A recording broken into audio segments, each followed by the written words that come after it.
Alors, quelles sont les conditions essentielles pour une séance d'hypnose en ligne? Eh bien, pour qu'une séance d'hypnose en ligne soit sécuritaire, efficace et respectueuse, certaines conditions doivent absolument être respectées. Toutes ces conditions vont permettre que la séance se passe vraiment dans les meilleures conditions. Tout d'abord, l'espace. Vous devez être seul.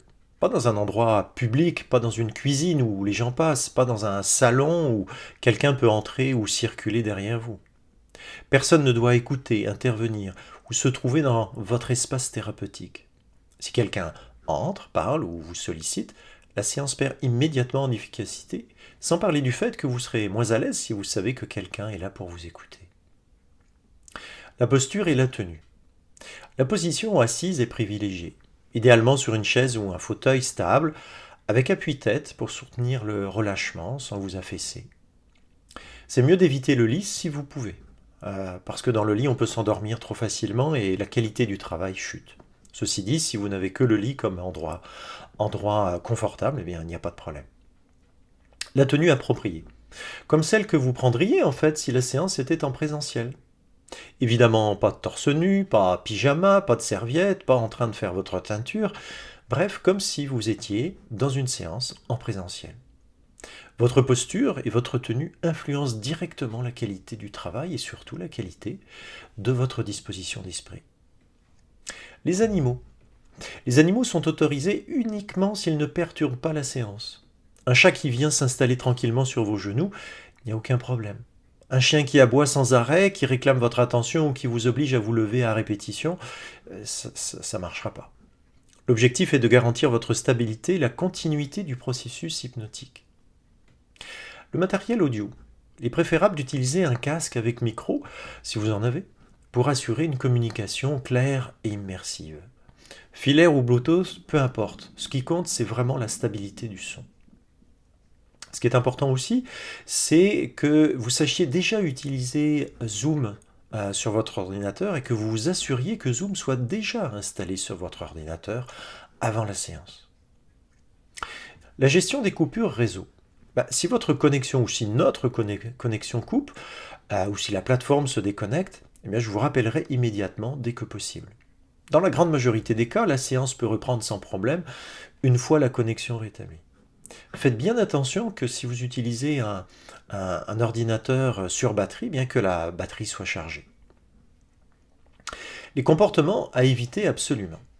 Alors, ce que je vais dire peut paraître évident, évidemment.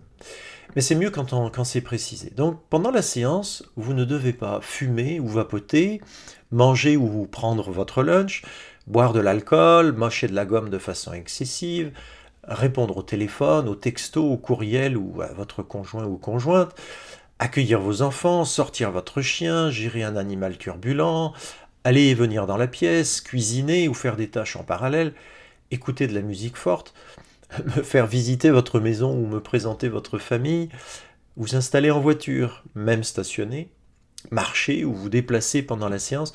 Bref, toutes ces distractions brisent le processus hypnotique. Le cadre visuel et sonore. Votre caméra doit être stable, à hauteur du visage, et je dois pouvoir voir votre visage et vos épaules. La lumière doit venir de face, pas de derrière. L'environnement doit être calme, rangé, sans bruit parasitaire et sans passage autour. La disponibilité mentale. Eh bien, vous devez être totalement disponible. Pas multitâche, pas entre deux choses urgentes à faire. L'hypnose demande une implication réelle, observer, ressentir, répondre, accueillir.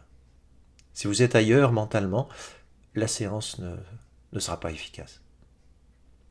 Alors, en cas de non-respect des conditions, eh bien, qu'est-ce qui se passe? C'est sûr qu'au cours de la séance, je vous indiquerai que peut-être les conditions ne sont pas idéales.